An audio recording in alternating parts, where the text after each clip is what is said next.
നമസ്കാരം. അന്ധവിശ്വാസം എന്ന വിഷയത്തെ ആസ്പദമാക്കി എന്റെ ശ്രദ്ധയിൽപ്പെട്ട ഏതാനും കാര്യങ്ങൾ ഞാൻ നിങ്ങളുമായി പങ്കുവെക്കുവാൻ ആഗ്രഹിക്കുകയാണ്. എന്താണ് അന്ധവിശ്വാസം?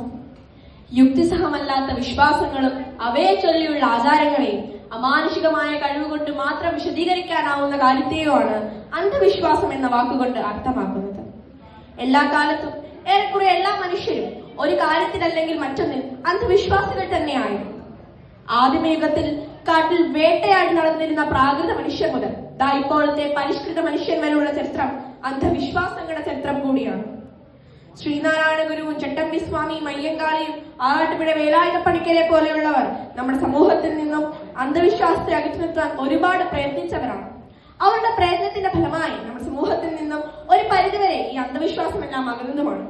എന്നാൽ വിദ്യ കൊണ്ടും സമ്പത്ത് കൊണ്ടും നമ്മുടെ നാട് ഉയർന്നപ്പോൾ അന്ധവിശ്വാസങ്ങളുടെയും അനാചാരങ്ങളുടെയും തോതുകൂടി വർദ്ധിച്ചു എന്നത് വളരെ ഖേദകരമായ ഒരു കാര്യമാണ്. അന്ധവിശ്വാസങ്ങളിൽ പലതും മതസംബന്ധമായിട്ടുള്ളതാണ്. മതപരമായ ചില അന്ധവിശ്വാസങ്ങളാണ് കൂടോത്രവും ദുർമന്ത്രവാദവും സാത്താൻ സേവയും നരബലിയും ഒക്കെ.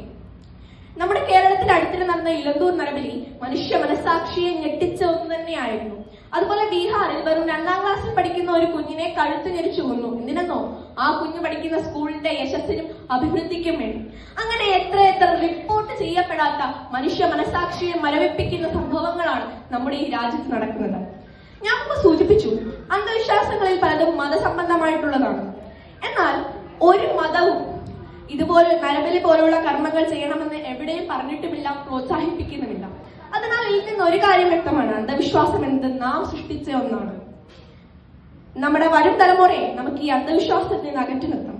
കൗമാരപ്രായം മുതൽക്ക് തന്നെ കുട്ടികൾക്ക് അന്ധവിശ്വാസങ്ങൾ ഉണ്ടാകുന്ന ദൂഷ്യഫലങ്ങളെ കുറിച്ചുള്ള ഒരു ബോധവൽക്കരണം നൽകണം, നമ്മളിപ്പോൾ ലഹരിക്കെതിരെ നൽകുന്നത് പോലെ. അതുപോലെ സാങ്കേതിക വിദ്യയുടെ ഉപയോഗവും നമുക്കിവിടെ പ്രയോജനപ്പെടുത്താവുന്നതാണ്. കുട്ടികളിൽ ശാസ്ത്രബോധം നമ്മൾ വളർത്തിയെടുക്കണം. അന്ധവിശ്വാസം എന്നത് തികച്ചും ശാസ്ത്രത്തിന് വിരുദ്ധമായ ഒരു കാര്യം തന്നെയാണ്. വിശ്വാസത്തെ അന്ധവിശ്വാസത്തിൽ നിന്നും ആചാരങ്ങളെ അനാചാരങ്ങളിൽ നിന്നും വേർതിരിക്കാൻ നമുക്ക് നമ്മുടെ വിദ്യാർത്ഥി സമൂഹത്തെ പ്രാപ്തരാക്കാം. അന്ധവിശ്വാസം എന്നത് ഒരു വലിയ സാമൂഹിക വിപത്ത് തന്നെയാണ്. നമുക്ക് ഒരുമിച്ച് നിന്ന് ആ വിപത്തിനെ നമ്മുടെ സമൂഹത്തിൽ നിന്ന് അകറ്റുവാൻ പ്രയത്നിക്കാം. ഇത്രയും പറഞ്ഞുകൊണ്ട് ഞാൻ എന്റെ വാക്കുകൾ ഉപസംഹരിക്കട്ടെ. നന്ദി, നമസ്കാരം.